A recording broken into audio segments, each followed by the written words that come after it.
Bonsoir tout le monde. Bonsoir, comment ça va? Comment vous allez? Exercer en tant qu'homme dans la petite enfance, est-ce que c'est possible ou est-ce que c'est pas possible? Alors messieurs, si je peux vous appeler messieurs, hein, parce qu'aujourd'hui on va parler des personnes qui s'identifient en tant qu'hommes dans la petite enfance.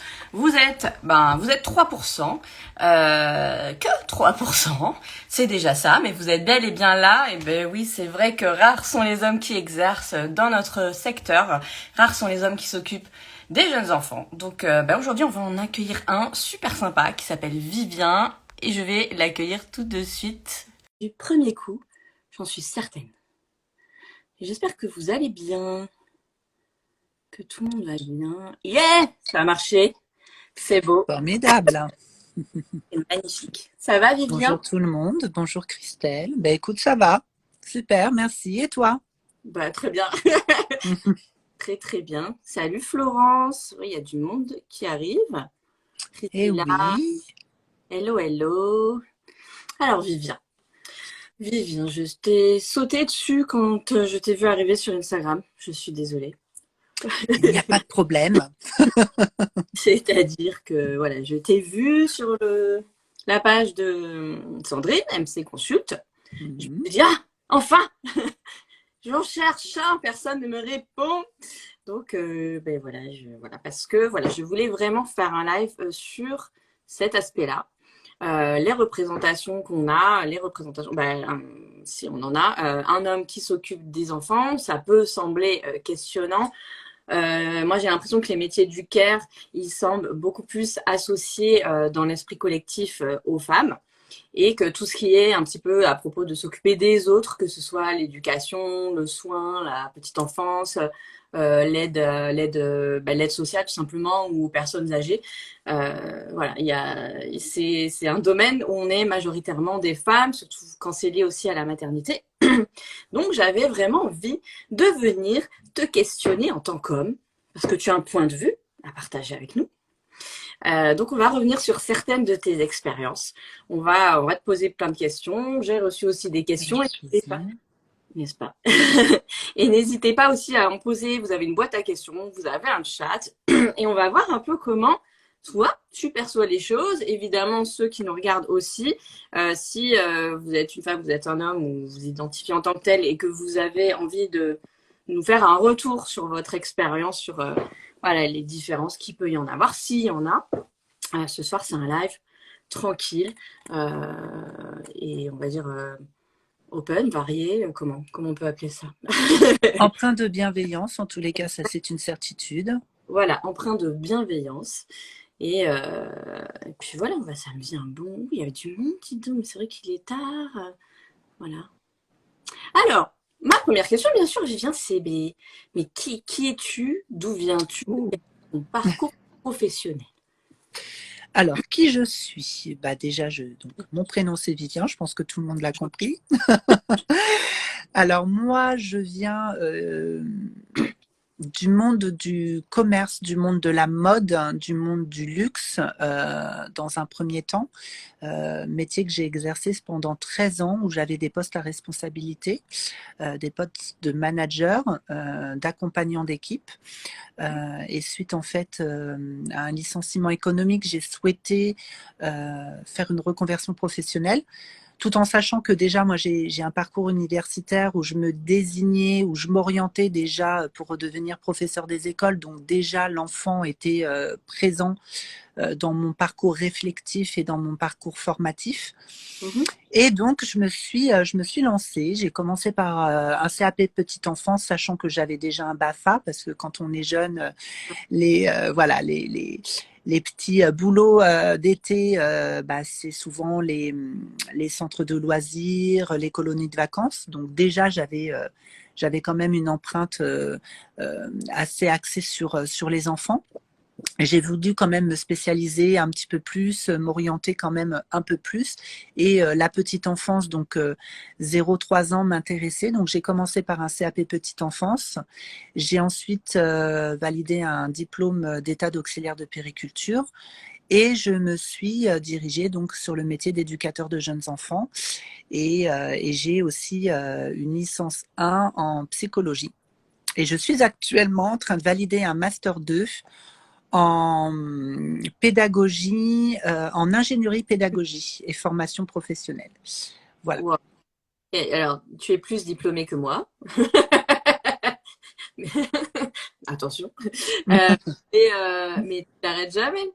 Toi aussi, tu as ce syndrome de l'imposteur ou de sentiment d'illégitimité à vouloir toujours encore plus. Effectivement, et c'est vrai que je pense que tu me rejoindras sur ce sujet et ceux qui nous suivent peut-être aussi, c'est que le monde de la petite enfance est en perpétuelle évolution et c'est vrai qu'en tant qu'éducateur de jeunes enfants, mais pas que d'ailleurs, je pense qu'il est toujours intéressant de pouvoir faire sa veille et de se tenir au courant de ce qui se fait, de ce qui ne se fait plus. Et c'est vrai que le côté un peu chercheur, un peu laborantin, ça me plaît beaucoup. Et c'est vrai que je suis assez un boulémique. J'aime assez me renseigner, j'aime assez fouiner, aller lire de nouveaux livres, m'ouvrir à la connaissance, le champ des possibles. C'est quelque chose effectivement qui me parle beaucoup. Donc voilà pour mon parcours. Et Ouais, ça fait maintenant 8 ans que je suis dans le domaine et je suis actuellement directeur de 2 microcrèches sur la région parisienne. ouais, Voilà. super. Et du coup, tu as suivi toutes les formations à l'école ou justement tu as fait des VAE ou tu as vraiment fait école d'AP et École. Ah, tu as fait tout le cursus. Mm, Et là, licence. exactement. Ouais, c'est fou. Ouais, t'as un parcours génial, de folie. Ouais, BAFA, CAP, EJE, j'ai. Licence, j'ai abandonné, psy. Mais ouais, c'est marrant, on a un peu le même parcours et le même sentiment, c'est vrai, d'exercer sa veille professionnelle. Et quand on voit maintenant les nouveaux décrets qui passent, etc., on se dit qu'effectivement, comme je dis souvent, Mm, le métier d'éducateur, on va un peu s'amuser à le remanier pour qu'il ressemble un peu à ce qu'on veut qu'il soit, puisque mm. que du coup, bah, effectivement, tout évolue en perpétuel, en permanence. Et puis c'est vrai que sur le terrain, on est un petit peu, si tu veux, garant de cette transmission, alors que ce soit aussi auprès des enfants comme auprès des équipes, auprès des parents.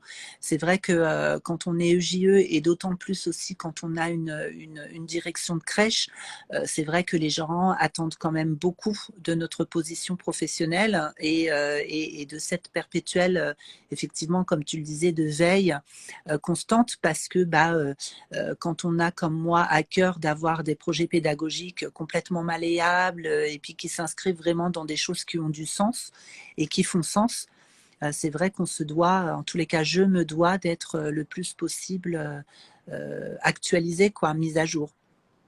On voit que tu as des fans aussi dans le chat, ou peut-être des professionnels ou des membres de ton équipe, parce qu'il y a Soleil Blanc Créateur qui dit que tu es trop fort.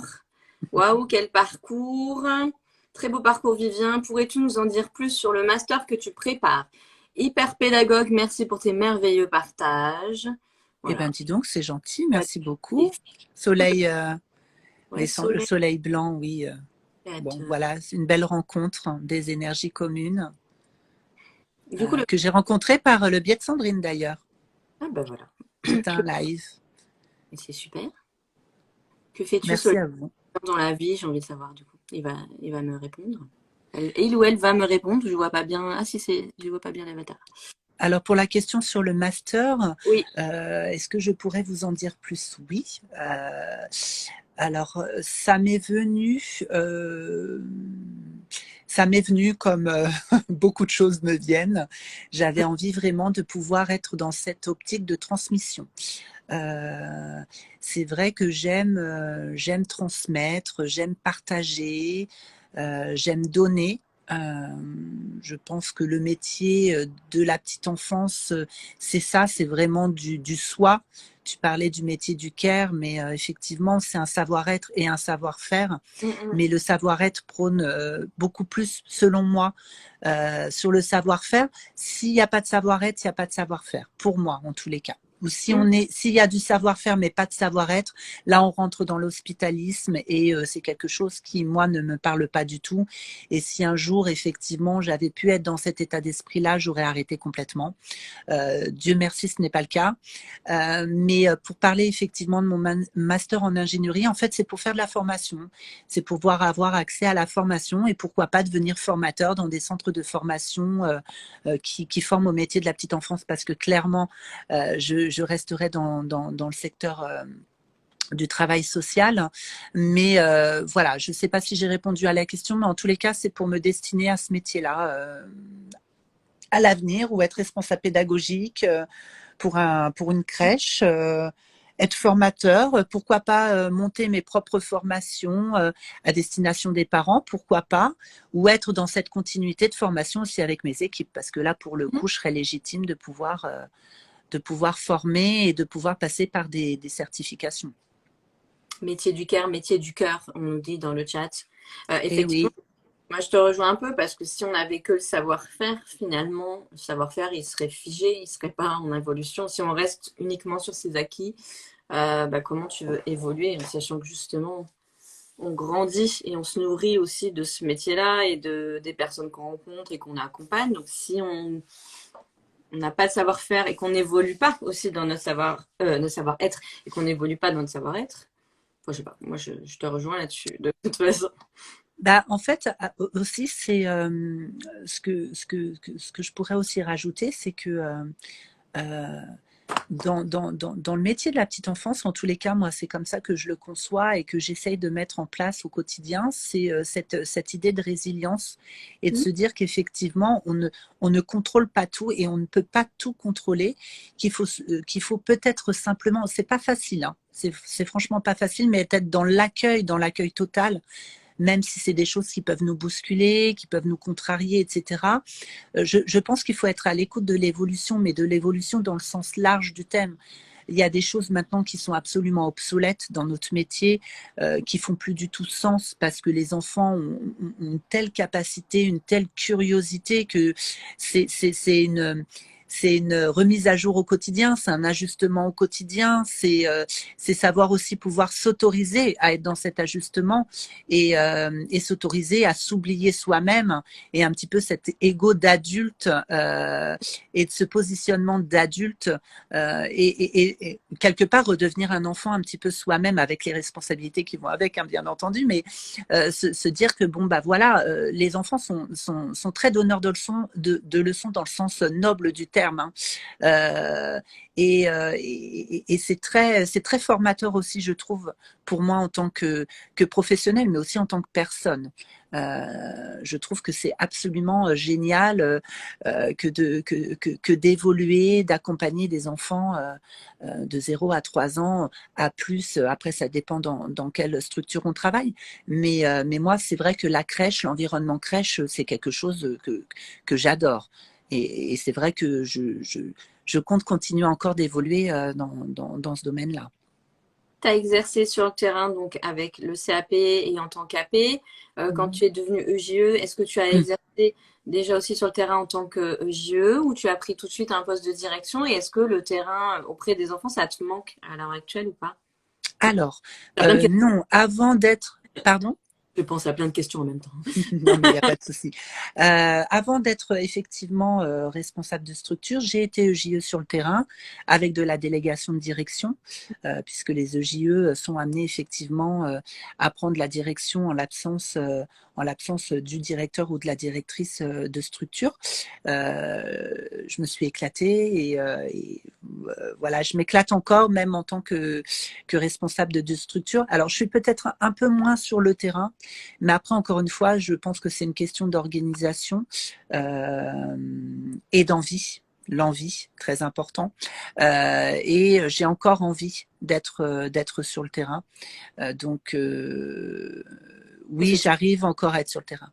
oui, parce que tu gères deux micros, c'est ça? C'est ça, oui, Dans tout Paris. à fait. C'est une crèche associative ou c'est un groupe privé? C'est un groupe privé qui n'est pas connu, c'est pas un gros groupe Ah, comme on peut les connaître aujourd'hui. Non, c'est un petit groupe qui se développe doucement, avec du bon sens, de la réflexion. Donc ça, c'est quand même plutôt pas mal. Et effectivement, de toute façon, pour répondre à la question de est-ce que je suis encore sur le terrain, oui, puisque de toute façon, je fais partie des équipes encadrantes, je suis sur le planning des équipes. Donc oui, oui, oui, tout à fait. effectivement. Et moi, c'est vrai que tu parles de partage et de valeur, etc. C'est vrai que je vois beaucoup sur ton compte Instagram que tu es beaucoup dans l'échange et dans le partage. Et je me demandais quel était l'objectif de ton compte Instagram à plus ou moins court terme, moyen terme en fait. Pourquoi tu as ouvert ce compte? Eh ben, tu as utilisé des mots qui pour moi sont des valeurs qui me représentent, c'est-à-dire le partage. Euh, euh, j'ai pas pour, enfin, mon compte Instagram n'a pas pour vocation d'être mode d'emploi. Non, pas du tout. C'est vraiment du partage d'expérience, du partage aussi de théories, de concepts. J'ai partagé là il y a peu la taxonomie d'Arrow que je ne connaissais pas du tout et que j'ai appris en ingénierie pédagogique, par exemple. La pyramide de Bloom ou la taxonomie de Bloom, pareil, c'est quelque chose que j'ai appris en ingénierie pédagogique. C'est de l'andragogie, donc c'est de la pédagogie destinée à l'adulte Mhm, et non la pédagogie comme on la connaît pour les enfants. mhm. Et ben pour moi, ça a fait sens aussi parce que ce sont des outils du coup que j'utilise au quotidien avec mes équipes et avec les enfants pour et avec les équipes et les enfants. Et je trouve que ça a du sens.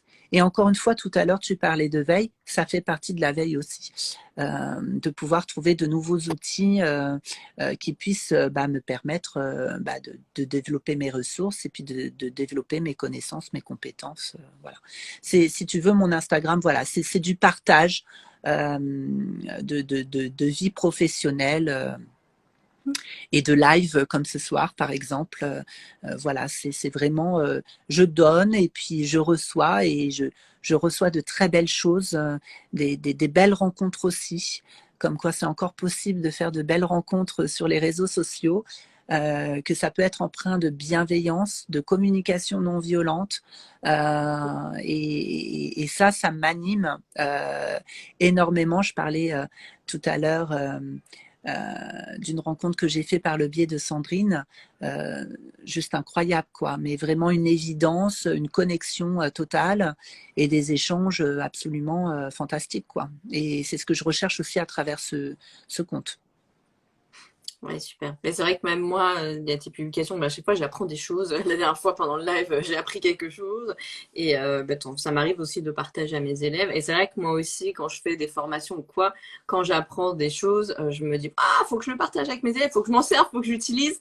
Et c'est sûr qu'à partir de là, on se dit, même les formations, on les fait pas pour avoir une certif ou avoir un paplard, mais vraiment pour l'appliquer au quotidien. C'est ça qui fait toute la différence en fait. Et Instagram, je dirais même que ça fait partie de ma veille. C'est aussi une ressource parce que je trouve des outils absolument incroyables sur Instagram. Totalement, même maintenant sur les réseaux, les podcasts, les Mm. émissions, c'est beaucoup plus accessible. Et je dirais même que même les auteurs sont beaucoup plus accessibles. On peut aller leur parler. Des fois, ils nous envoient pas bouler. C'est un nouveau monde, je trouve, qui s'offre à nous. On peut très bien Bah, parler. Héloïse Junier, c'en est un bel exemple, par exemple. Voilà. Mm. Donc, tu penses qu'elle voudra faire un live avec moi? Eh ben pourquoi pas, hein, tente, qui ne tente Ouais. rien à rien, un second Elle m'a chance, moi je été dis. prêt depuis longtemps. Je n'ai pas osé l'envoyer encore. Bah, je pense que c'est quand même quelqu'un de relativement accessible, ne serait-ce que le fait de répondre sur Instagram, c'est juste incroyable, quoi. C'est super. Ça humanise, quoi. C'est super. Mm, mm. Exactement. Écoute, nous allons rentrer dans le vif du sujet. Allons-y, je suis prêt. Je sens que du coup, je prends des notes en même temps. Je me dis, lui, je le veux pour un live sur tel sujet. Une autre fois. Voilà. Alors, est-ce que tu as. Écoute, tu es un homme, n'est-ce pas? Disons ça. Jusqu'à preuve du contraire, oui. Voilà. voilà. Est-ce que tu as rencontré beaucoup d'hommes toi-même, du coup, durant tes formations, parce que du coup, tu en as fait pas mal, les stages, durant tes expériences, qu'actuellement tu travailles avec des hommes ou pas? Alors, écoute, malheureusement, et comme tu l'as dit en prélude, on n'est pas beaucoup dans ce métier. Effectivement, on représente que 3%. Euh, alors, pour répondre à la question, en CAP petite enfance, non, j'étais le seul. Diplôme d'auxiliaire de périculture, pareil. Éducateur de jeunes enfants, donc déjà, on était quand même une promo de 120 étudiants, donc c'est quand même pas mal. Mais tu vois, sur 120 personnes, sur 120 étudiants, on n'était que 5 mois compris, tout en sachant qu'il y a eu, entre guillemets, un écrémage tout au long des 3 ans des études. Et on a fini que 3 sur une promo de 120. Donc, c'est rien du tout. Je suis la même que toi et moi je suis diplômée de 2009. Et pareil, on était 120, ils étaient 4 et ils ont fini, ils étaient 2. Mm. Voilà, sinon pour répondre aussi à la question concernant les stages, alors non. Même pendant mes stages, je n'ai pas eu l'occasion de croiser des collègues étudiants, éducateurs de jeunes enfants ou même CAP, DEAP, non.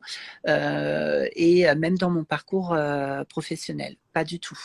Par contre, là, tu vois, je vais faire un stage euh, dans le cadre de mon master où je vais intervenir en tant que formateur pour le CAP petite enfance. Et il y a un homme. Voilà.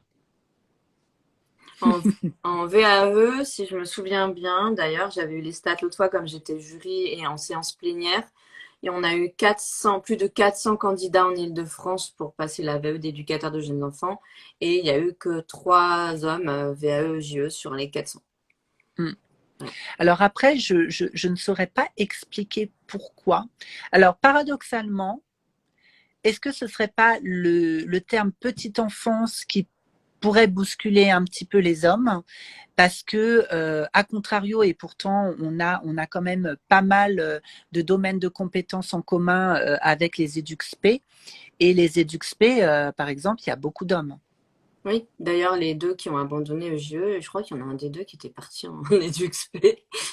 Mais ouais. Je me demande, tu vois, mais c'est une vraie Ah, question, hein, si le, est-ce le, que le... c'est la tendance, c'est que c'est des métiers liés à la maternité? Moi, je pense tout simplement. Et que et qu'à partir du moment où c'est des métiers qui ne sont pas représentatifs un peu de prestige ou de salaire, ou voilà, est-ce que c'est pas dans ces métiers-là où les hommes sont plus au devant de la scène, justement, et monopolisent un peu les places, genre médecin, directeur, proviseur, etc. Alors, évidemment, c'est pas général, c'est quand même une grosse tendance, mais alors que Après, des hommes, il y en a, tu as raison, mais sur des postes de direction. bah, autrefois, les instituteurs, je parle il y a très longtemps, c'était des hommes. Les femmes, elles étaient vraiment avec les bébés, les bébés. Pareil, les proviseurs, c'était souvent des hommes. Mm.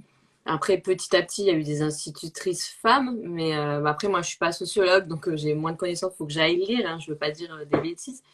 Mais ouais, il y a une tendance du fait que c'est la prime enfance. Est-ce que c'est pas que c'est moins Après, intéressant? je vais peut-être jeter un gros pavé dans la mare, mais il faut aussi avoir une espèce d'honnêteté intellectuelle.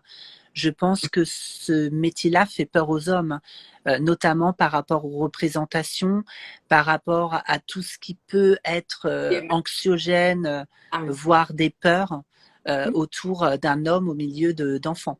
Et ça, voilà, faut être honnête. Il y a cette appréhension, clairement.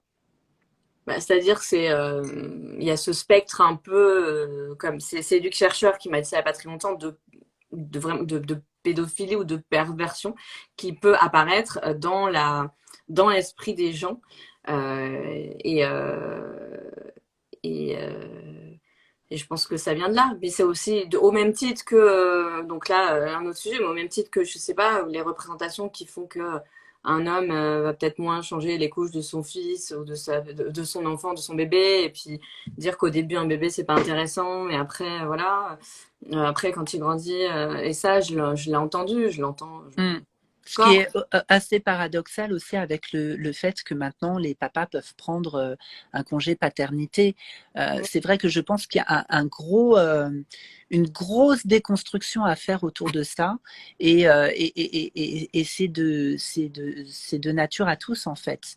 On doit ou on devrait tous se mobiliser justement pour arrêter de genrer les métiers et d'ouvrir au possible et aux capacités. Alors, avec les nouveaux arrêtés qui sont tombés, où effectivement le milieu de la petite enfance est ouvert à tout le monde, même aux personnes qui ne sont pas forcément diplômées dans ce secteur d'activité-là, on aura peut-être la chance de voir effectivement arriver beaucoup d'hommes ou la malchance aussi de voir arriver des dérives.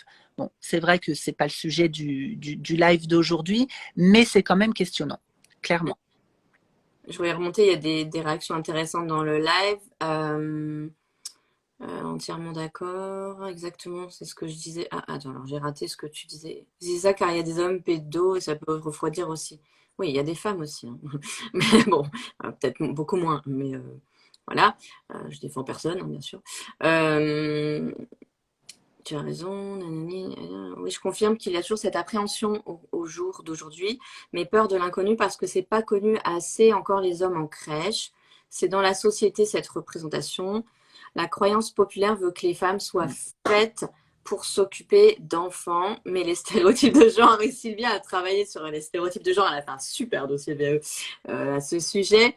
Les stéréotypes de genre contribuent effectivement à l'orientation professionnelle des personnes.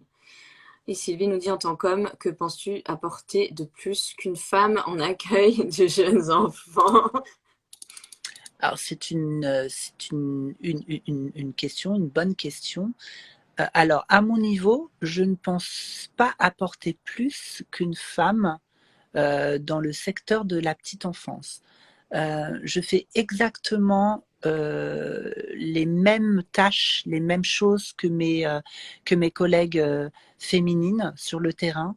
Je ne fais ni plus ni moins, toujours aussi dans cet esprit d'équité et de regard croisé sur nos pratiques respectives.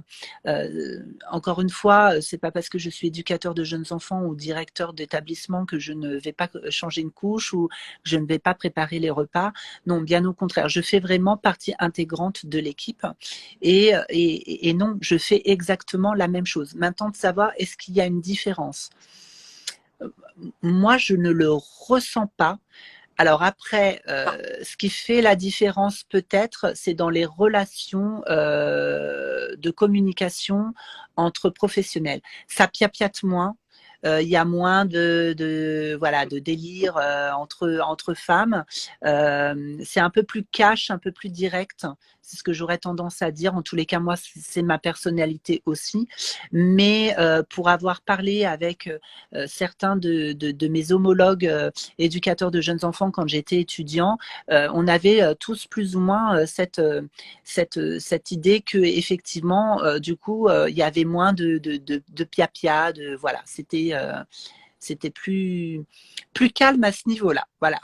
Donc oui, du coup, si je retourne la question dans l'autre sens, je t'aurais demandé, c'est quoi les avantages à cette mixité?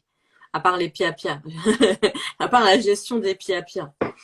C'est quoi cet avantage à la mixité? Ben, encore une fois, pouvoir déconstruire cette idée de genre, déjà. Et je travaille aussi d'ailleurs avec mes équipes là-dessus, hein, notamment avec les jeux et les jouets, où effectivement il y a une vraie politique RSE à ce sujet sur les jeux non genrés. Et ça permet aussi de pouvoir donner une place différente aux pères aussi. Le fait d'avoir un homme dans une équipe, ben, il y a quand même le père peut se projeter peut-être un peu plus et du coup, il se sent un petit peu, alors c'est très vulgarisé hein, la façon dont je vais dire les choses, mais il se sent peut-être un peu moins seul et peut-être beaucoup plus écouté du coup. C'est vrai que j'ai des relations quand même assez privilégiées avec les papas. Je les ai aussi, je l'ai aussi avec les mamans, mais le papa aura tendance à me poser des questions peut-être qu'il n'aurait pas osé poser à une collègue femme, par exemple. Et puis pour les enfants, alors c'est absolument pas péjoratif hein, ce que je vais dire là, mais euh, l'autorité naturelle que je pourrais avoir, et ça n'a rien à voir avec le genre, mais du coup, euh, par rapport aux angoisses de séparation qui peut avoir lieu à un certain âge avec les enfants, ou voire même tout au long de leur vie en crèche, le fait d'être un homme aussi, pour l'enfant, il a une représentation potentielle du papa qui manque aussi. Voilà. Et moi, en fait, mon baromètre, pour être tout à fait honnête, c'est les enfants. Mm, Voilà.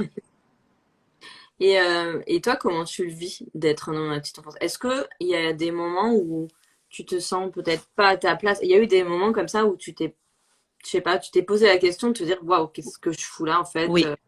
Oui, Ouais. oui, je vais être honnête, j'ai eu beaucoup de remises en question. Alors, au-delà du fait que les études d'éducateurs de jeunes enfants bousculent énormément, ça remue énormément. Mm, C'est vrai que moi, j'ai été confrontée en tant que stagiaire, et notamment quand j'allais sur des lieux de stage, où effectivement, il y a eu un rejet de certains parents. Moi, il m'est arrivé qu'un papa me dise très frontalement, il est hors de question que vous changiez la couche de ma fille, ouais, par c'était exemple. exactement, ouais, quelqu'un de non. Voilà, ça m'est arrivé. Mais ce qui est formidable, c'est que l'enfant a montré à son parent qu'il avait confiance, et il a même verbalisé. euh, je me souviens de cette anecdote. On était pourtant 4 professionnels et l'enfant, son papa était là. Malheureusement, cette petite est arrivée avec une couche pleine, ce qui arrive. Bon, c'est pas les questions. Et le papa a voulu plus ou moins diriger son enfant sur une professionnelle, donc femme. Et cette petite a dit non, je veux que ce soit Vivien qui change ma couche. Et tac. Et là, le papa a regardé sa fille. Moi, je me suis tenue totalement disponible pour l'enfant, pour le coup. J'ai vraiment répondu à son besoin. Et j'ai invité le papa à venir avec moi dans la salle de change pour partager cet instant avec moi et son enfant. Et après ça, plus rien. Plus rien du tout. Donc, l'enfant est un très bon média dans le stéréotype des genres. C'est ça. Est-ce que tu penses qu'il faut annoncer la couleur aux parents dès le début, en réunion de rentrée, en mode eh oui, je suis un homme, voilà, ou à l'inscription, ou est-ce que tu changes rien du tout et tu dis je m'en fous et s'ils ont des questions, ils t'en posent et puis c'est terminé. Sincèrement, la question ne se pose même pas, puisque de toute façon, les parents sont au courant de l'équipe qu'il y a dans les crèches, puisque de toute façon, donc dans la crèche où je suis et dans laquelle j'évolue, les photos sont sur le site. Donc les parents connaissent très bien l'équipe en amont. Donc c'est pas une question pour moi qui se pose dans le sens où c'est travailler en amont. Et maintenant, j'aurais envie de te dire non. Même si j'arrive dans une nouvelle équipe, alors bien entendu, il va y avoir une petite affiche de présentation. Voilà, j'arrive. Mais même quand j'étais stagiaire, je le faisais aussi avec ma photo, etc. Mais s'il devait y avoir des questions, pourquoi pas, moi je les accueille. Bon là c'est différent parce que je suis professionnelle et je suis sur le terrain, mais quand j'étais stagiaire, mon garde-fou c'était la directrice ou le directeur de l'établissement. Voilà. Et puis après sur le terrain c'était mes collègues. Mais je suppose, j'ai pas eu de remontée, hein, mais je suppose qu'il y a dû y avoir des questions. Mais j'en ai jamais eu de retour, vraiment. Et faire un point de chat, il y a énormément de réactions et il y en a rarement autant. Stéréotypes, ouais, j'en étais là. C'est vrai que quand je déposais mes jumelles à leur jardin d'enfants, il y avait un homme auxiliaire de puériculture et l'équipe m'avait demandé directement si ça ne me dérangeait pas. Ça, ça me questionne que l'équipe demande si ça dérange pas. Mais du coup, Parce qu'on induit quelque part que ça pourrait déranger. C'est ça, on induit le fait qu'il y a peut-être un souci. Donc, Mm, la réponse mm. que tu as derrière, ben, est-ce que toi, du coup, c'est toi qui as un souci? Enfin, Florence demande, j'avais un homme en direction, puériculteur, et les parents ne voulaient pas que les enfants aillent aux toilettes avec lui. Ah ben oui, effectivement. Florence, c'est Florence Par qui nous vient Bourdi. du Canada, je pense. Oui, oui, oui. Mm. Oui, vive la mixité, une représentation mixte pour les enfants accueillis. Check. Je confirme que le fait qu'il y ait un homme professionnel peut permettre d'autres transmissions vis-à-vis des papas. Sens-tu une différence entre toi et les enfants et une collègue femme et les enfants, au-delà de l'autorité naturelle? Ma question est vraiment orientée dans la relation duo. Tu veux dire homme-enfant et Dans la femme? dyade, Je pense qu'elle veut dire homme-enfant et femme-enfant dans la relation avec éducative. l'enfant. Oui. Non, encore une fois, je pense que les enfants sont quand même des êtres très instinctuels et que si jamais il y avait quoi que ce soit, ils ne viendraient pas vers moi. Voilà. Moi, si tu veux, dans mon quotidien avec les enfants, je suis quelqu'un qui verbalise énormément. Je m'autorise aussi avec les enfants de dire quand je vais pas bien, quand j'ai mal dormi ou quand j'ai mal au ventre ou voilà, quand j'ai quelque chose. Et les enfants le savent et donc sollicitent beaucoup moins. Et me sollicitent beaucoup moins. Ou c'est une approche qui est beaucoup plus tendre, beaucoup plus câline, beaucoup plus voilà englobante, contenante. Non, sincèrement, pour répondre à la question, je ne vois pas la différence. Ce qui peut faire la différence, c'est quand il y a des conflits entre les enfants vont systématiquement se tourner vers moi pour essayer de régler le conflit. Un peu moins vers mes collègues féminines. Oui. C'est une différence que j'ai vue. Alors pour le moment, je ne me l'explique pas. Alors peut-être que j'aurai un élément qui est effectivement la voix quand je la porte un peu plus haute et quand je choisis mes mots et l'intonation lorsqu'il s'agit effectivement d'intervenir quand il y a des émotions un peu trop fortes, clairement elle est complètement dissociable et du coup remarquable par rapport à mes collègues féminines. Mais après, pour le reste, je me pencherai quand même sur ce sujet-là et j'observerai peut-être plus finement. Mais moi, en ce qui me concerne, non, à part les exemples que je viens de citer, non, je ne vois pas de différence. Du coup, je me pose des questions par rapport à l'attachement. Là, c'est une vraie question, c'est de me dire, est-ce que, du coup, ça remet pas en cause la théorie de l'attachement, mais justement au niveau de la question de genre, un enfant, par rapport à l'attachement qu'il peut éprouver pour une femme, une professionnelle femme, et l'attachement pour un professionnel homme, de même que pour son père ou pour sa mère, par Mhm. rapport aux représentations de genre qu'il en a, de son éducation. Enfin, moi, ça me questionne, tu vois. Il faut faire, il Et faut. on peut questionner aussi le DIP, par exemple, qui veut que le DIP n'appartienne qu'aux petits garçons. Alors, clairement, c'est non. Il y a des Oedipe, il y a des Oedipe aussi pour les petites filles. Mais oui, la théorie de l'attachement, telle qu'on la connaît et telle qu'elle a été théorisée, aujourd'hui, elle est questionnable, c'est clair. Maintenant, est-ce que ça ne dépend pas des premiers instants et du premier accueil qu'on réserve aux parents et à son enfant, dans le cadre de la familiarisation notamment, parce que je pense que tout commence à partir de là. Donc qu'on soit un homme ou qu'on soit une femme, la façon dont on va accueillir l'autre va faire toute la différence. Et quand on parle de la référence notamment, je pense que ça se joue là. Et effectivement, la théorie de l'attachement à ce moment-là peut être questionnante, effectivement. Et comme dit Sissou, l'attachement vis-à-vis du père a été nettement moins étudié que celui vis-à-vis de la mère, finalement. Bah oui. Ben oui, c'est vrai. Parce qu'on, enfin, euh, comment dire, Encore une fois, c'est la la mère pensée. qui est associée. Voilà, c'est ça. La pensée collective veut que une femme est naturellement prédestinée à être une bonne maman, alors que pas du tout. Et que l'instinct maternel, désolé de vous décevoir, mais n'existe pas. Et Et des fois, il y a peut-être plus d'instinct entre guillemets paternel que maternel d'ailleurs. On ne naît pas maman, on le devient. Ce serait un nouvel, un Mais je nouvel. suis totalement d'accord. Je dirais même pas on le devient, Pas on apprend à le devenir. on le devient. Et encore, on Alors, apprend toute sa vie, je pense.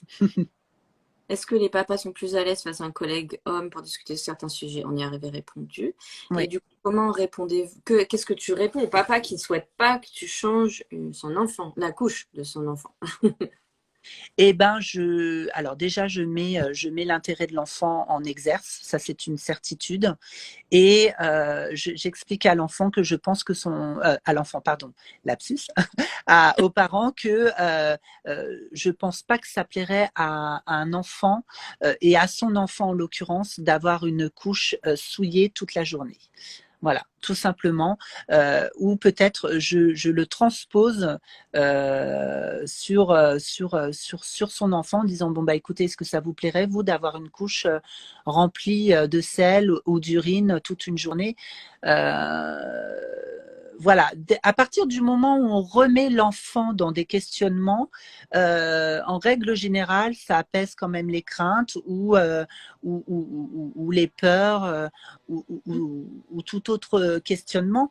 Mais, ou sinon, vous pouvez aussi poser la question, mais monsieur, est-ce que ça vous arrive de changer la couche de votre enfant? Euh, euh, Pourquoi vous et pas il, moi? il répondra sûrement que oui, il le fait. Donc, bah, moi, je suis aussi habilitée à le faire, même si concrètement, c'est pas mon enfant, quoi. C'est mon métier, voilà, ça, je fais ce qui est utile au bien-être de l'enfant. Tout simplement, je me pose pas la question de savoir si je suis un homme ou pas quand je change la couche d'un enfant. La seule chose, c'est que je vais respecter son corps, je vais respecter son intimité, je vais mettre en place des choses justement pour que tout ça soit respecté. Je verbalise absolument tout ce que je fais. Je ne force absolument pas l'enfant à changer sa couche par moi s'il n'a pas envie. Je lui donne le choix. Il a le droit de me dire non. Voilà, tout simplement. C'est vrai qu'il est trop fort, ce Vivien. Alors, as-tu préféré un stage en école ou un stage en crèche? Quelle différence fais-tu dans les relations avec les enfants? Alors, si je pars de mon parcours, j'ai fait plus de stages en crèche que je n'en ai fait en école. Sur mes 3 ans d'études, je n'ai fait qu'un stage en école maternelle et l'approche est totalement différente parce que âge différent. Et puis la projection est totalement différente parce qu'il faut savoir, alors je ne fais pas de généralité parce qu'il y en a, mais encore une fois, les éducateurs de jeunes enfants dans le milieu éducatif, éducation nationale, il y en a pratiquement pas, si ce n'est pas du tout. En tous les cas, bon, je ne pourrais pas m'avancer sur ce sujet-là parce que je n'ai pas les chiffres, mais en tant que stagiaire, ça a été un inconnu, facteur inconnu total. Mais qu'est-ce que c'est qu'un éducateur de jeunes enfants? Concrètement, qu'est-ce que vous faites? Il y a eu énormément de questions sur le métier. Alors en plus, ça tombait bien parce que je faisais mon DF3, donc communication professionnelle, à ce moment-là. Et pour le coup, ça a été Alors, parce que aussi l'équipe encadrante, l'équipe enseignante s'en est saisie, mais ça a été une plus-value pour les enseignants et pour la direction de l'école. Et c'est vrai que cette notion de pédagogie, par exemple, dans l'éducation nationale, ça ne leur parle pas du tout. Non, bah non. Euh, voilà, la théorie de l'attachement, le contenu, le contenant, le moi-peau, la verbalisation, la communication non violente, tout ça, l'enfant sujet et auteur, ça leur parle pas du tout, quoi.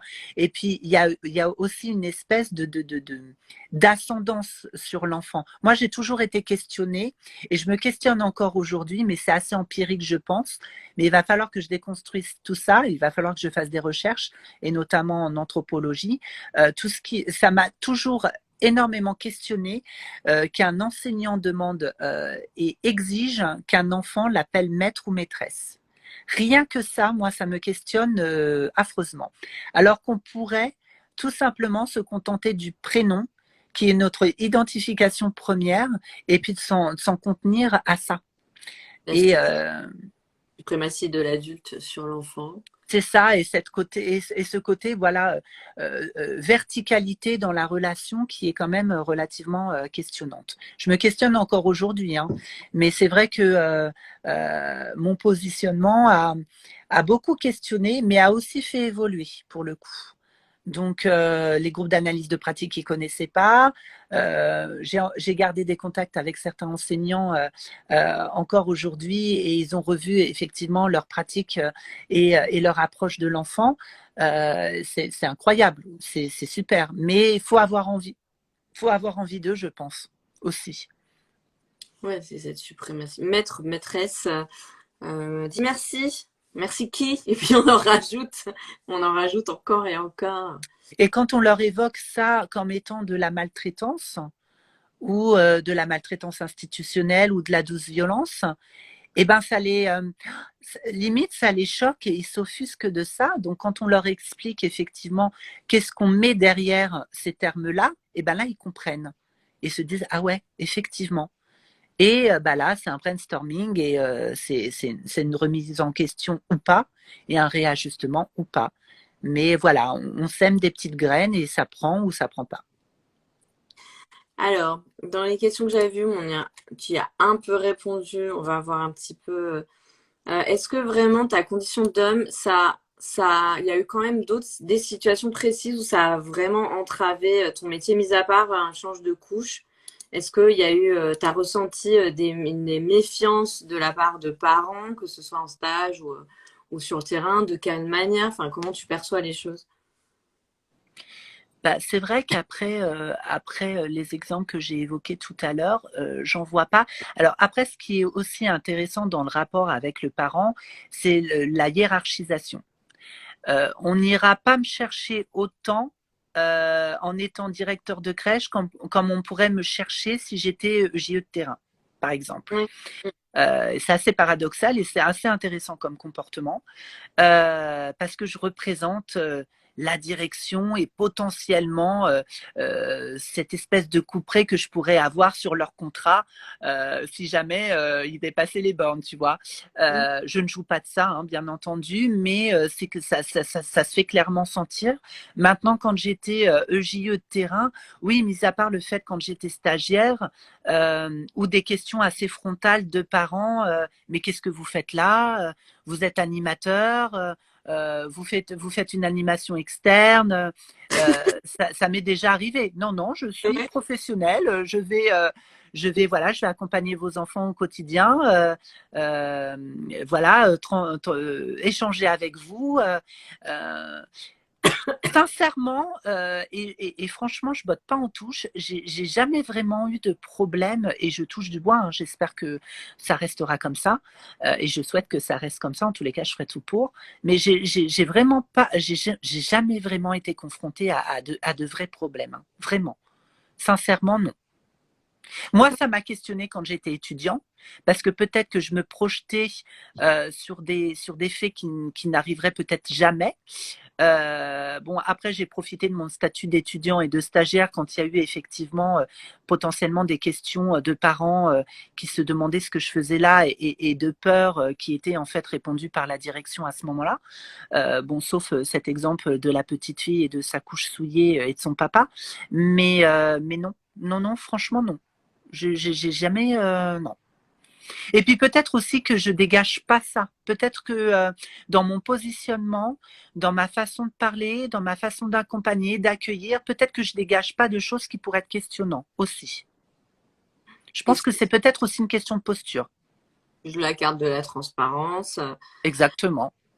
Et vous pouvez nous dire aussi dans le chat, si vous nous regardez, si vous avez déjà travaillé avec des hommes en crèche, ça nous intéresse du coup d'avoir vos retours. Moi, j'ai déjà travaillé avec des hommes.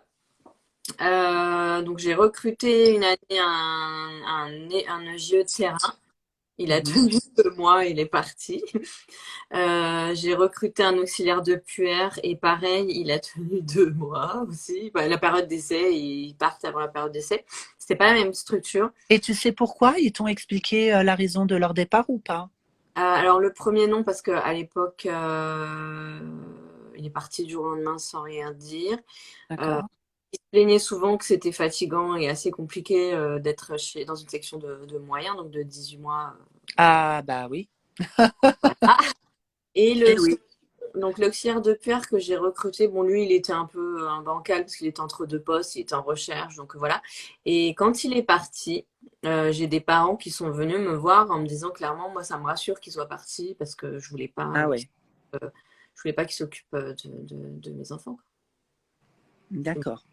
Par contre, il me l'a jamais dit.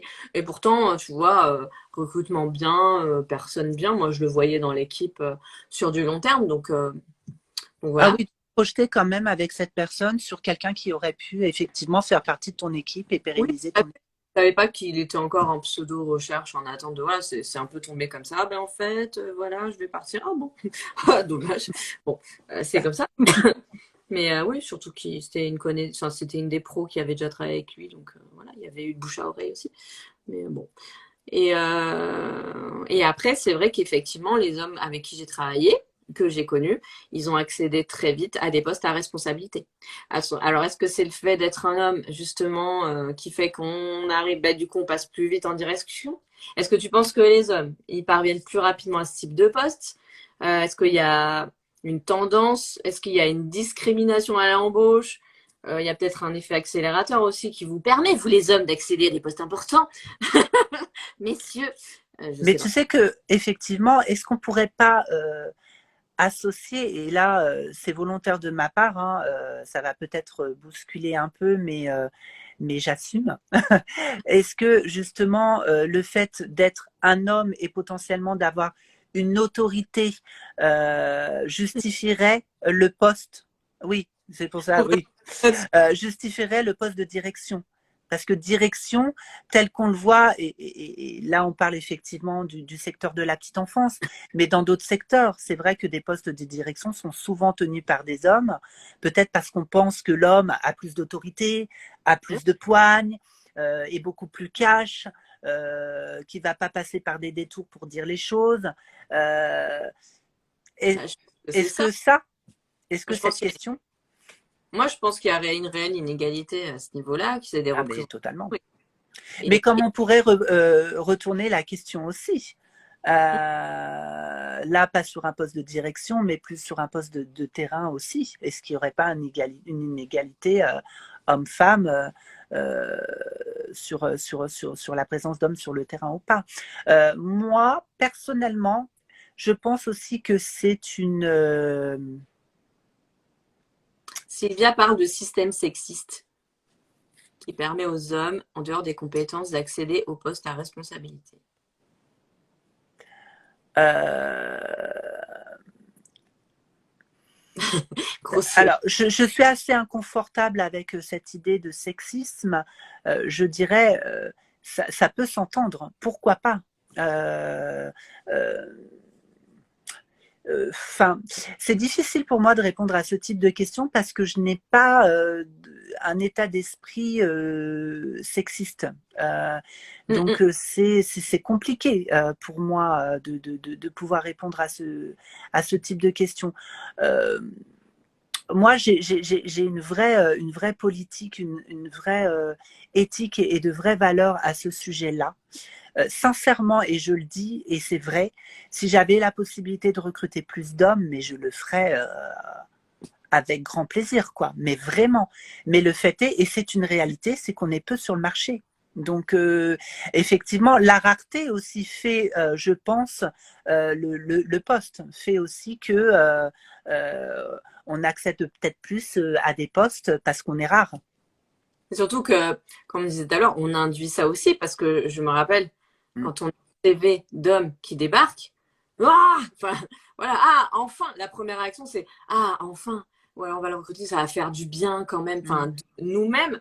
Moi, je me suis entendu dire, parce que voilà, j'ai évolué depuis, et même par des membres de l'équipe. Et je l'ai entendu l'autre fois aussi avec les jurys de VAE, les membres du jury, ceux qui sont tombés sur les hommes disaient, ah ben, on va les valider. Enfin, mais ouais, ok, mais est-ce que la qualité du dossier, voilà, parce qu'on a besoin d'hommes sur le terrain, ils disaient, oui, mais bah, j'espère Ou que le dossier. sinon, c'est l'effet inverse. on attend plus et on est beaucoup plus exigeant vis-à-vis d'un homme que vis-à-vis d'une femme dans le secteur de la petite enfance parce que on n'est pas une femme et parce qu'on n'a pas cet instinct maternel et parce qu'on ne porte pas d'enfant, etc., etc. Et toutes les représentations sexistes pour le coup, qui n'ont absolument rien à voir avec l'intérêt de l'enfant et les besoins de l'enfant, quoi. Oui, donc on va pas rentrer dans le débat, si nos débats de la communauté queer, de tout ce qui est LGBT, de tout ce qui est, que j'ai envie de dire, les personnes transgenres, je veux dire, on va pas rentrer là-dedans, mais alors j'imagine même pas au niveau des parents les représentations qu'il pourrait y Ah bah, avoir.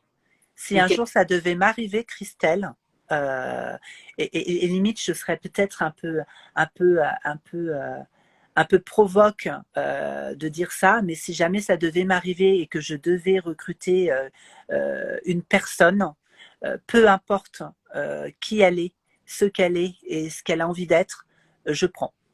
Bah oui, c'est ça. Mais Je prends.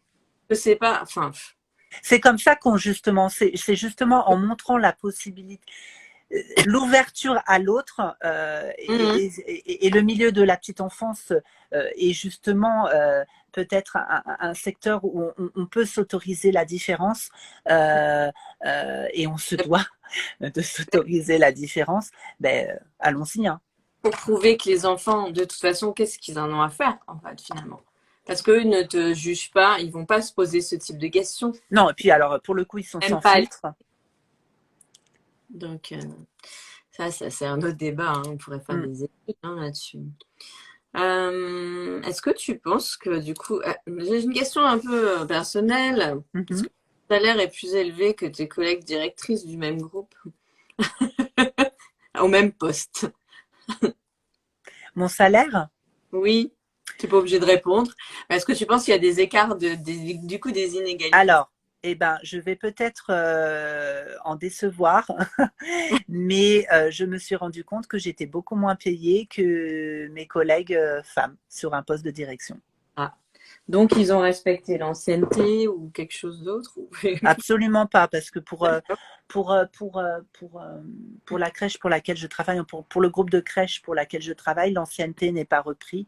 Voilà. Je gagne beaucoup moins que certaines de mes collègues. Et en ayant deux crèches. Et fait avoir à l'embauche alors. Ouais, c'est dégueulasse. Ah, les négociations, c'est dur. Mais c'est là aussi que c'est intéressant. Excuse-moi, je me permets de rebondir là-dessus. C'est vrai que dans la fonction publique, par exemple, il y a des grilles de salaire. Mais moi, je me dis, pour éviter tous ces questionnements de salaire, de sexisme, etc., mais pourquoi on ne ferait pas un salaire identique pour tous, pour le même boulot, quoi, en fait? Ben, c'est ça. Ça réglerait le problème et puis basta. Voilà. Après, il y a toujours cette question de taille de crèche, nombre d'enfants, nombre de pros. Oui, mais c'est là-dessus aussi qui joue. Donc voilà, c'est aussi quelque part un peu hypocrite de profiter de ce système pour effectivement quelque part valoriser et justifier ces inégalités. Alors moi, j'ai une question intéressante que j'ai reçue et qui m'a bien fait rire. Enfin, pas rire, mais justement sourire. Et du coup, je ne juge pas la personne qui me l'a envoyée, mais justement, elle est très intéressante. Et vous allez nous dire ce que vous en pensez dans le chat, et Vivien va nous dire ce qu'il en pense. C'est un message. Alors moi, voilà, c'est pas moi qui parle. Moi, travailler avec un homme, ça me dérange. Je ne me sens pas à l'aise et je trouve que certaines leur font des traitements de faveur, voire certaines vont jusqu'à les séduire. 3 petits points. Alors, je ne me sens pas concernée pour le coup. Voilà, aucun risque. Message subliminal mais très clair. Mais je peux entendre cette question par contre. Effectivement, c'est totalement entendable et louable. Visiblement, ça a l'air d'être du vécu parce que sinon, je pense que cette personne ne poserait pas la question. Maintenant, qu'est-ce qui dérange cette personne? C'est que le JE homme soit séduit par ses collègues, qui a un jeu de séduction dont elle ne fait pas partie. Voilà. La question pourrait être inversée aussi. Il aurait peut-être été intéressant du coup d'étayer, de creuser la question. Si tu es là, n'hésite pas à nous dire. Oui, oui, oui, n'hésite pas. Je serais ravie de pouvoir Euh, échanger.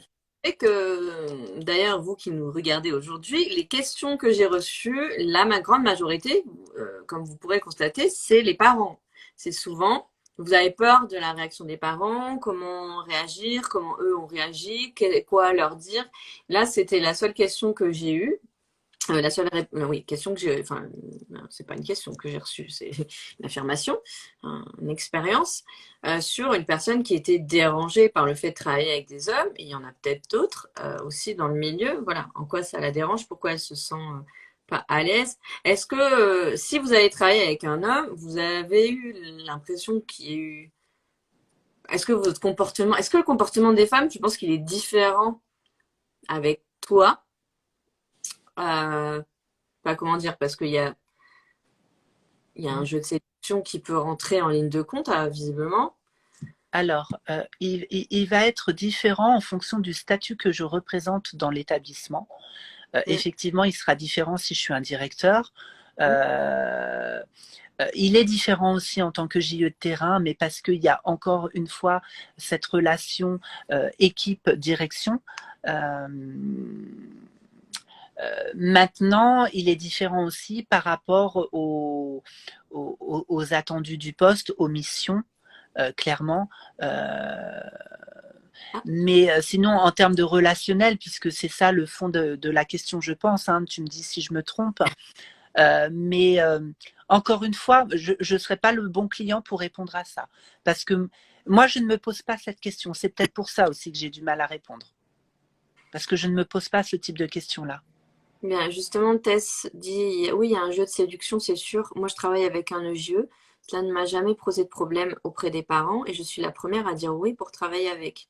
Mais du coup, Tess, tu penses qu'il y a quand même il y a un jeu de séduction. Je vais remonter, voir si j'ai pas Dans raté. quel sens? Qu'est-ce que vous entendez par jeu de séduction? Est-ce que pense dans les attitudes, euh, je me retrouve plus avec mon vieux homme. Comment elle dit ça? Du Danteuse. Mon vieux homme ne t'appartient pas. Éducateur qu'avec une femme vieux dans ma crèche. Tu te retrouves plus. Mais Dans le c'est là, relationnel, du coup. Peut-être que les relations sont plus fluides, la communication est plus fluide, il y a peut-être moins de jugement, euh, moins de concurrence du même sexe, une approche différente, un œil différent, une analyse différente, une approche avec les enfants différente. c'est un gros débat qu'on vient de lancer. Mm. Euh, Effectivement, moi, quand j'ai le premier homme qu'on avait recruté, mais ça date, hein, purée, j'étais toute nouvellement Toute diplômée. jeune, JE. Et peu importe, il y avait eu les remarques, effectivement, ouais, un homme, ça fait du bien, ouais, il est pas mal, nanana, et on sentait qu'il y avait un peu des attitudes, un peu de certaines, tu vois, genre, je sais même plus comment il s'appelait, bref, peu importe. Est-ce que tu peux, nanana, et puis il y avait, ouais, un peu plus de minauderie, on va dire, je sais pas comment dire. Après, c'est la posture de l'EJE homme qui est peut-être à revoir aussi. Parce que si effectivement, il y a potentiellement cette idée de séduction ou l'impression qu'il y a un jeu de séduction, c'est peut-être parce que la posture n'est pas claire aussi de la part de l'EJE homme. Si Ouais, les choses sont verbalisées et sont claires dès le départ, je pense que ce jeu de séduction potentiel qu'il peut y avoir n'aurait même pas lieu. Euh, voilà, on est sur notre lieu de travail. Ce qui se passe en dehors, bah, ça nous appartient. Mais quand on est au travail, on est avant tout des professionnels. Il peut y avoir un jeu de séduction, mais en dehors du travail. Ça, après, ce qui se passe en dehors des murs, ça regarde personne et voilà. Mais peut-être que le questionnement justement de l'EJE homme est à questionner euh, effectivement dans ce cadre de séduction. C'est que peut-être les choses n'ont pas été claires. ah, je remonte vite pour voir ce que j'ai raté. Totalement d'accord avec toi. En tant que jeune professeur, je n'ai pas reçu les mêmes formations que mes collègues. Vivien était stagiaire dans ma classe. Ça vient de Justine Duhin. Ah oui, gros bisous Justine. Effectivement, bah voilà, Justine, une professeure des écoles avec qui j'ai eu la chance de pouvoir échanger et on a fait plein de choses ensemble. On a eu énormément de discussions. Justine, bah voilà, ça fait partie de ces personnes qui savent se remettre en question, qui savent se repositionner aussi, qui sont curieuses. Et ça a été, mais elle le sait, hein, ça a été un plaisir de travailler avec elle. Maintenant, elle est plus sur Paris, hein, voilà. Mais ouais, ça a été génial. J'ai vraiment partagé. Ça a été super. Bon, après, j'étais quand même dans une école.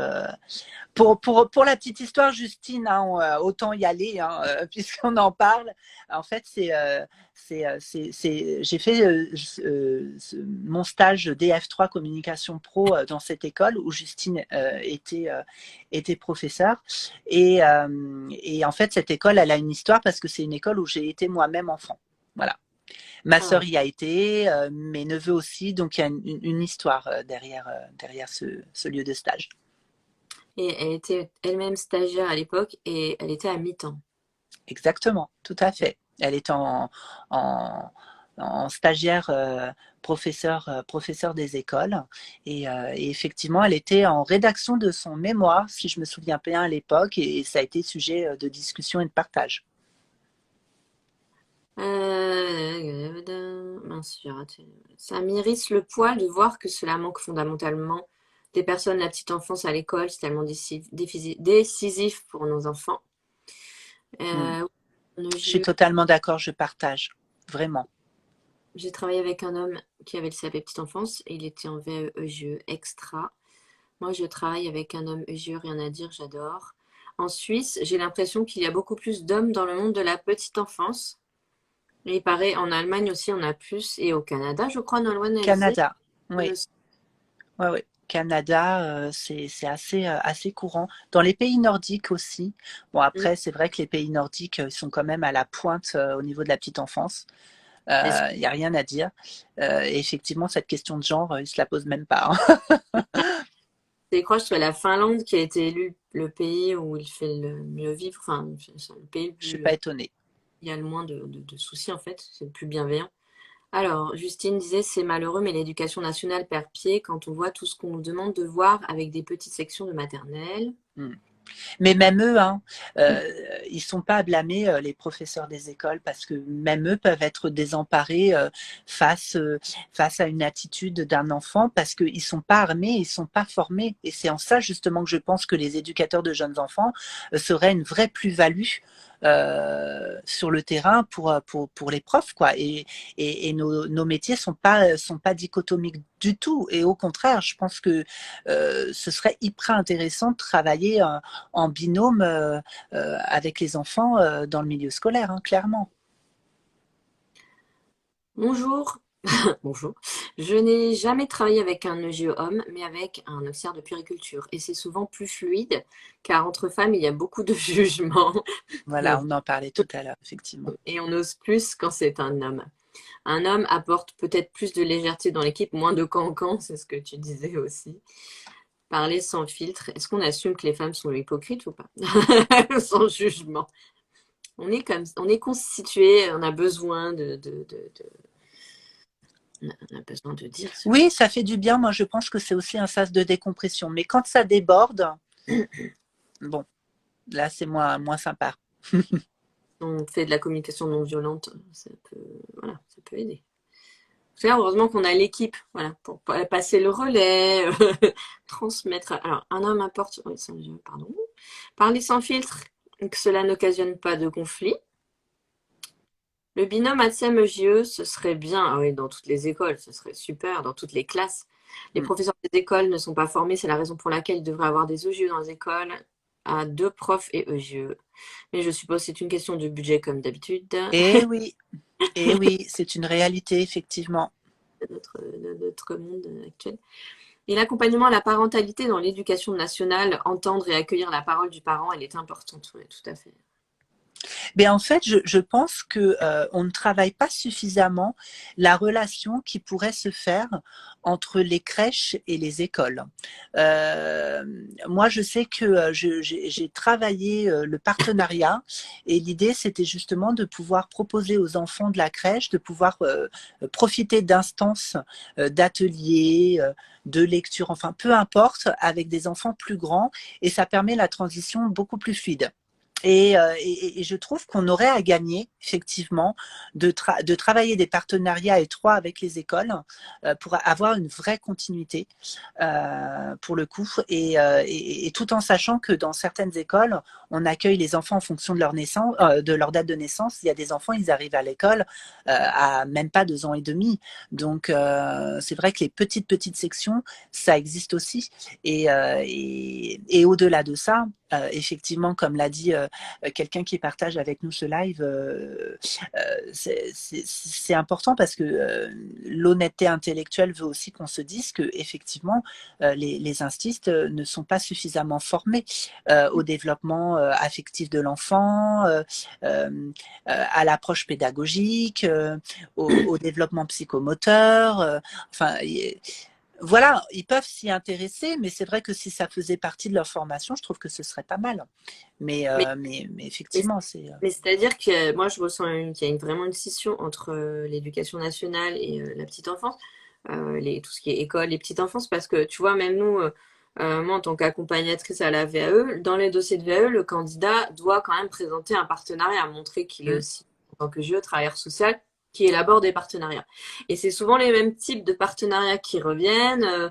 Voilà, un compteur, la bibliothèque, le machin, ou un intervenant qui va venir, ou nous, on va aller quelque part, etc. Mais les partenariats avec l'éducation nationale, par exemple, on n'en voit jamais. Et c'est ce que le jury aimerait beaucoup avoir, c'est aller au-delà de ce qu'on pense, ce qu'est un partenariat, et aller vraiment gratter un petit peu plus au-dessus. Voilà. Et finalement, il y a quelques dossiers qui font des classes passerelles. Enfin, il y a des partenariats qui sont possibles, mais au final, on n'a pas, pour créer ce lien-là entre, déjà, je trouve que ça demande aussi une adaptation. Même les parents, ils véhiculent ça, c'est-à-dire passer d'un milieu à un autre, passer de la crèche à l'école. Waouh, ça demande une adaptation pour tous, et ce serait tellement intéressant qu'on aille creuser un peu à ce niveau-là. Parce que pour moi, ça fait partie de l'intergénérationnel, par exemple, tu vois. C'est vrai qu'on a tendance à mettre l'intergénérationnel avec des partenariats avec des maisons de retraite, des établissements hospitaliers pour personnes âgées, par exemple. Mais pour moi, l'école fait partie de l'intergénérationnel. Et effectivement, des partenariats pourraient être intéressants dans ce cadre-là. Bon, moi, c'est vrai que j'ai eu la chance d'avoir des directeurs et des directrices d'établissements qui étaient mais carrément emballés par l'idée. Donc, le partenariat s'est fait quand même relativement facilement. Mais je pense que c'est des choses qui mériteraient d'être travaillées. Ah oui, parce qu'il y aurait un intérêt pour tous, en fait, et pas que pour l'enfant ou pour le parent, mais aussi pour l'instit, quoi. Exactement. Et puis pour l'école, Être en parce place. que ça garantit aussi des places pour les enfants, un peu comme le sponsoring qu'on peut connaître, les places entreprises en crèche. Pourquoi pas aussi voir à développer ça pour les écoles. Mais bon, est-ce que l'éducation nationale est prête pour ça? Ça, c'est une autre histoire. Mais je trouve que ça mériterait d'être travaillé, vraiment. Ouais, les éducateurs, ceux qui partent en libéral ou qui deviennent formateurs, pourquoi pas faire des vacations dans les écoles, proposer des Ben oui. formations petites, ce serait bien. Enfin, qu'il n'y a pas que la crèche dans la vie. Parce que c'est vrai que les instituteurs, moi j'ouvre la crèche aux instituts, qui viennent, parce qu'ils peuvent nous apporter comme nous on peut leur apporter. Ouais, L'échange et les regards croisés professionnels sont très intéressants. Et on se rend souvent compte qu'il y a du lien quand même. les instituts ne sont pas formés sur le développement de l'enfant et c'est bien dommage. Qui a connu les emplois jeunes créés en 98 sous le gouvernement Lionel Jospin?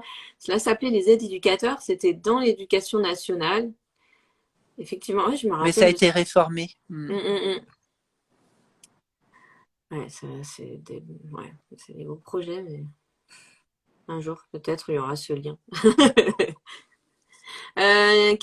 Si tu avais des conseils à donner à des hommes intéressé par la petite enfance ou par le métier d'éducateur ou d'auxiliaire, ou c'est peu importe, Mhm.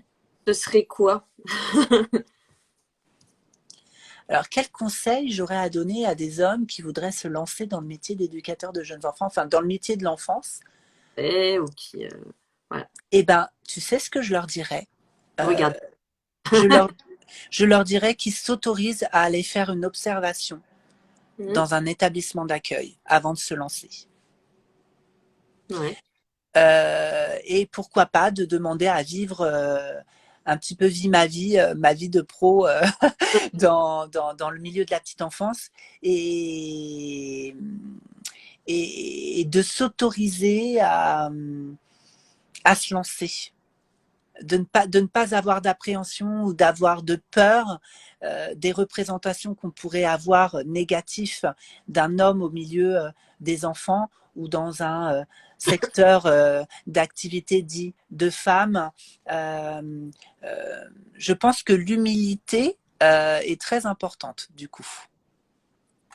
C'est pas parce que vous allez, messieurs, c'est pas parce que vous travaillez dans le secteur de la petite enfance que vous n'êtes pas moins homme. Sachez-le. Exactement. Pas une question de masculinité, c'est Non, du tout. avoir. Mais je pense que c'est ça aussi la vraie question. Mm.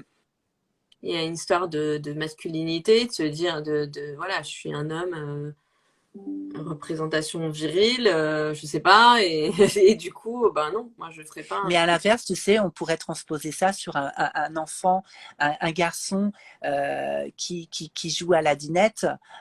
Dites-vous que ce garçon qui joue à la dinette est en train d'expérimenter et voire même d'imiter quelque chose qu'il a vu. Et dites-vous que cet enfant est en devenir et que potentiellement, ça peut être un bon papa, quoi. Voilà. Bien être une très bonne, je sais pas, chef de chantier ou Exactement, et qu'une petite fille, voilà, qui va jouer avec des voitures, eh ben, ce sera une bonne conductrice ou je sais pas, ou des choses. qu'elle pourrait être bonne garagiste. Enfin, c'est pour ça que le jeu et le jouet dont je parlais tout à l'heure, non genré, et donner la possibilité de pouvoir expérimenter sans jugement, sans jugement. Alors, on nous dit dans le chat, un homme est une très bonne femme. Un homme, un vrai, égale chauffeur de poids lourd. Ok, là on va partir dans les clichés. Attention au jugement là, avec des gros tatouages sur des gros bras. Alors on va changer de sujet. Je pense que c'était de l'humour, hein, c'est Oui, histoire oui, de dire effectivement que peu team premier importe quoi. degré, comme on dit, on aime bien dire team premier degré. Barrez-vous. Mm. Est-ce que tu as lu la tribune du Parisien de l'autre fois qui lance un appel au recrutement des Oui. hommes en crèche pour Mm. revaloriser la petite enfance. Alors moi, le mot revaloriser me dérange. C'est pas parce qu'on va recruter des hommes dans la petite enfance qu'on va revaloriser la petite enfance. La petite enfance, le métier de la petite enfance en soi doit être revalorisé. Elle a déjà de la valeur en fait. Exactement. C'est pas parce qu'on va y apporter des hommes que ça va avoir plus de valeur. C'est le métier de la petite enfance qu'il faut revaloriser dans sa globalité et peu importe qu'on soit un homme ou qu'on soit une femme. C'est pour ça que le terme revaloriser entre les deux, bon, je me suis dit ok là, ça va un peu loin. Et on appelle les hommes, mais on appelle aussi les personnes sans diplôme. Donc on voit bien comment le travail dans la petite enfance quand même est vu.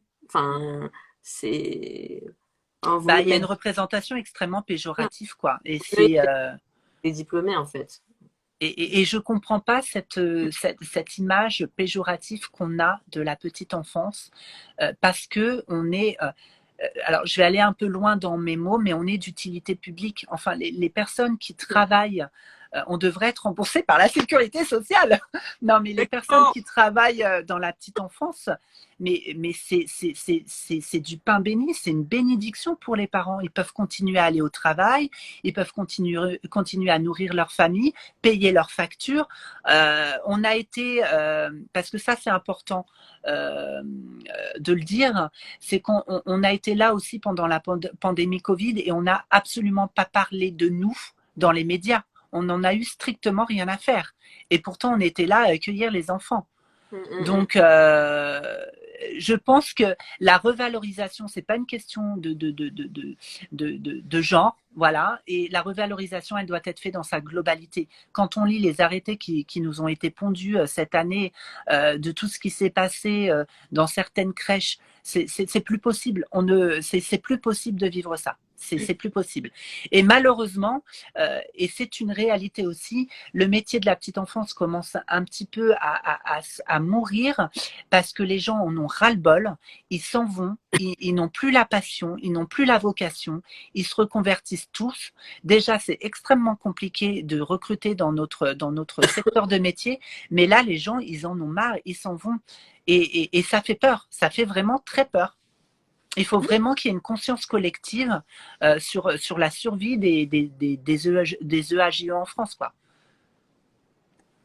J'ai oublié de te raconter aussi, j'ai une anecdote par rapport à un message que j'ai envoyé au directeur de la SNPPE, Cyril Gauthier, je crois qu'il s'appelle. J'ai juste rebondi sur des infographies qui avaient été faites sur le mouvement, donc sur les mouvements de grève qu'il y avait eu récemment.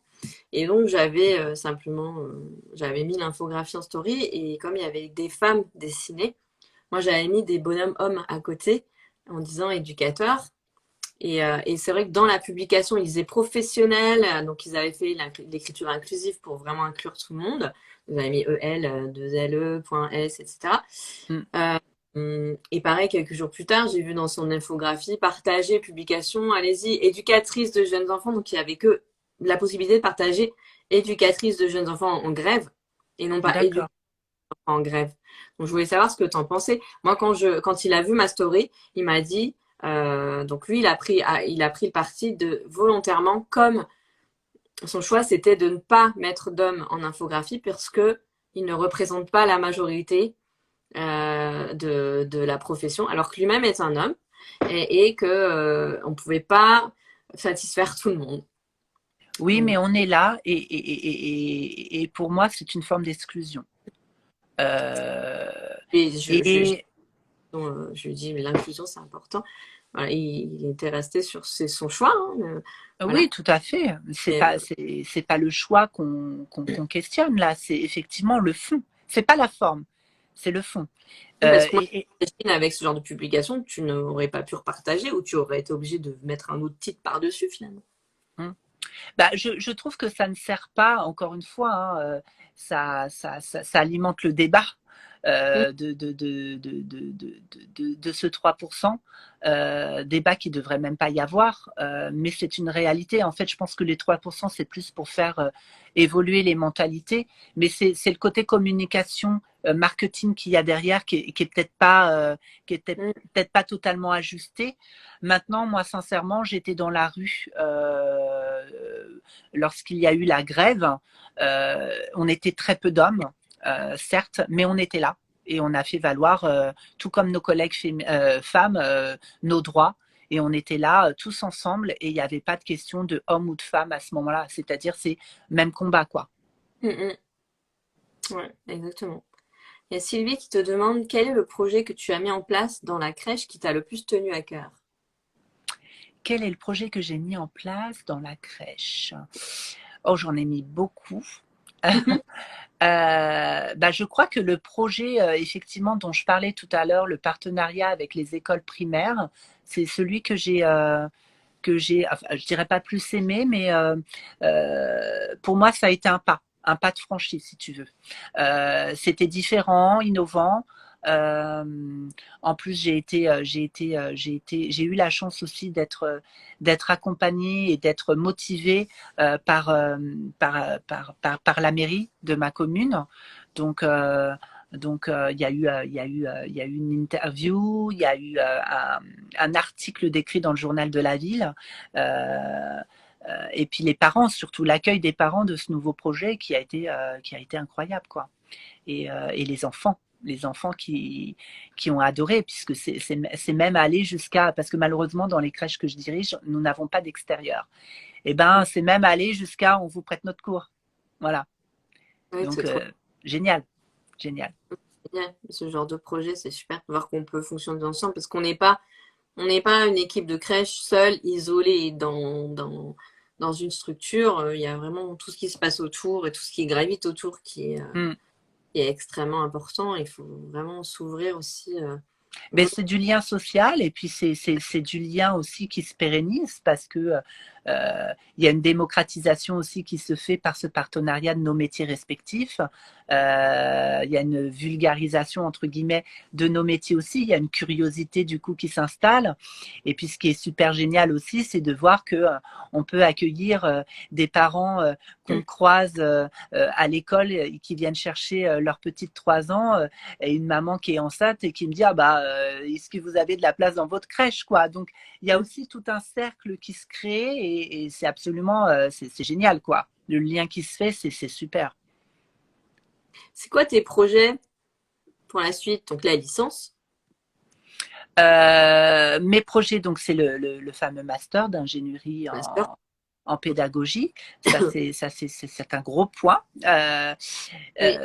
Et je souhaiterais, et ça a été justement le sujet de notre live avec Sylvie de MC Consult, j'aimerais vraiment ouvrir ma propre structure, vraiment.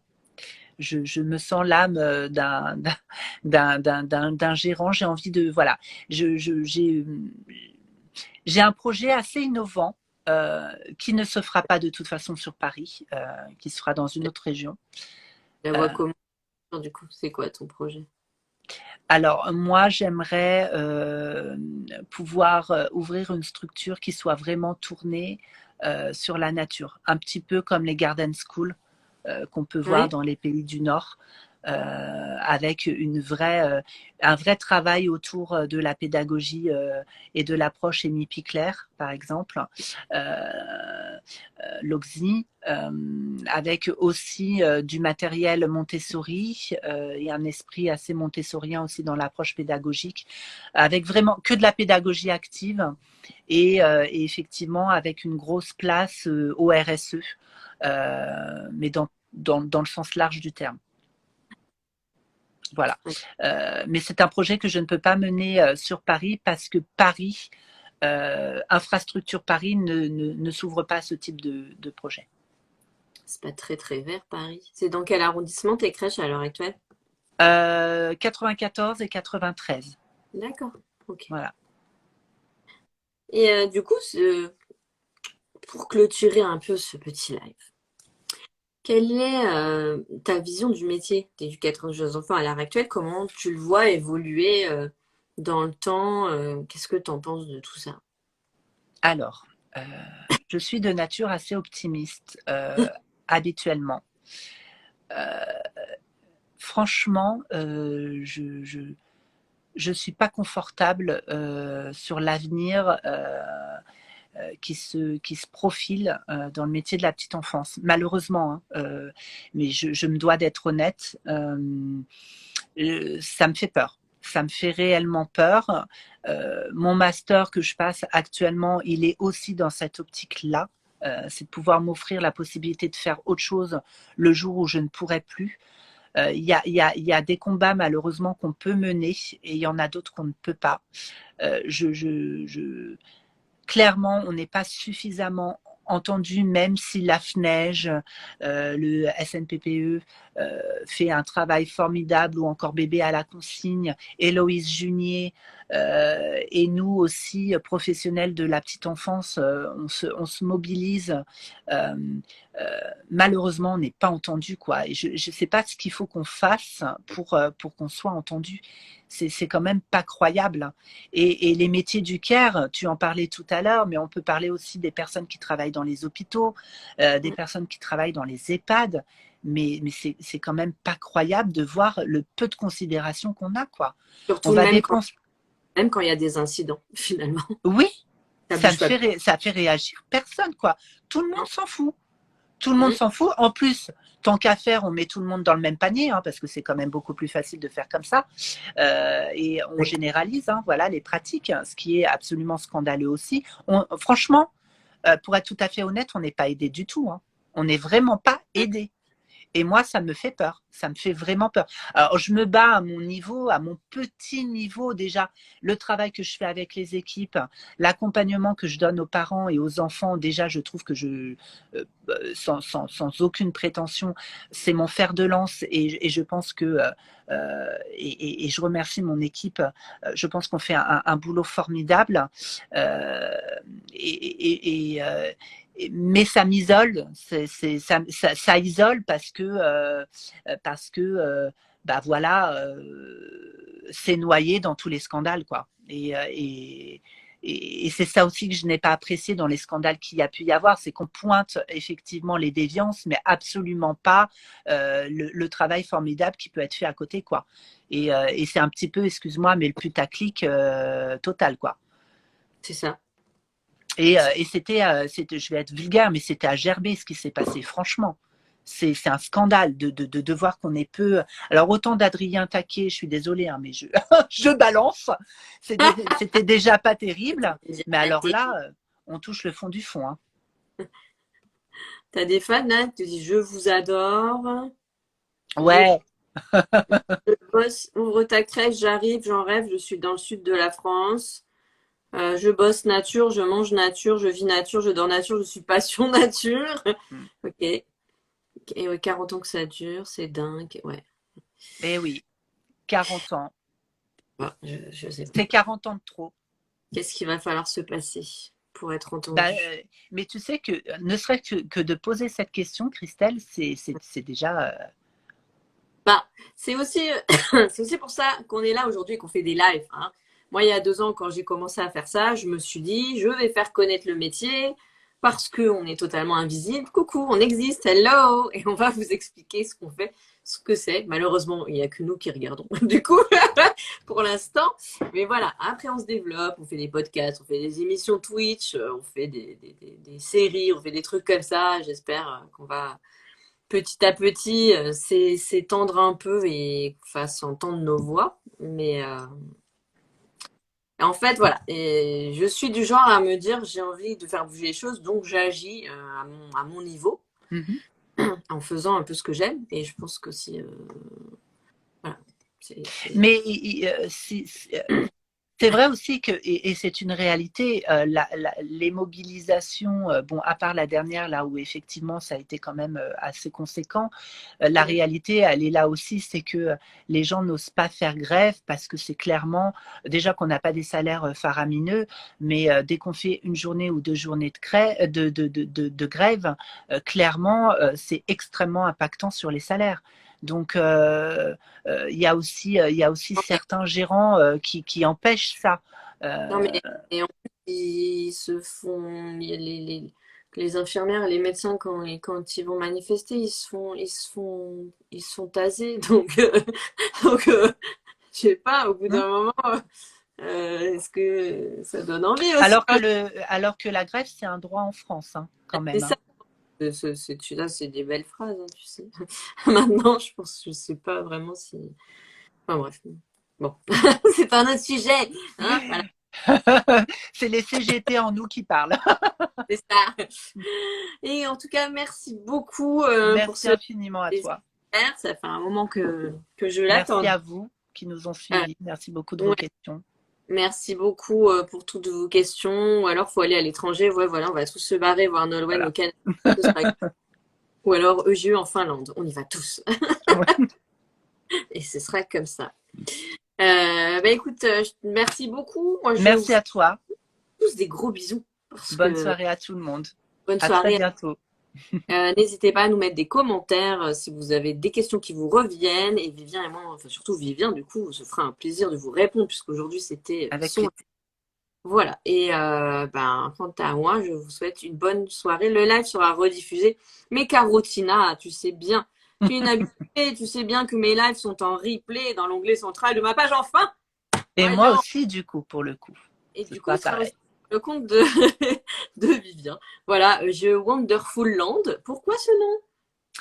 Wonderful Land, parce que je pense encore à croire que c'est un pays merveilleux et que et c'est aussi un pied de nez en disant que non, ce n'est pas non plus le pays des bisounours. Voilà, il y a un double sens dans le nom du profil. Et c'est très très bien choisi. Voilà. Ben, merci tout le monde, merci Vivien. Merci beaucoup. Et à Merci à bientôt. toi. À bientôt. Au revoir.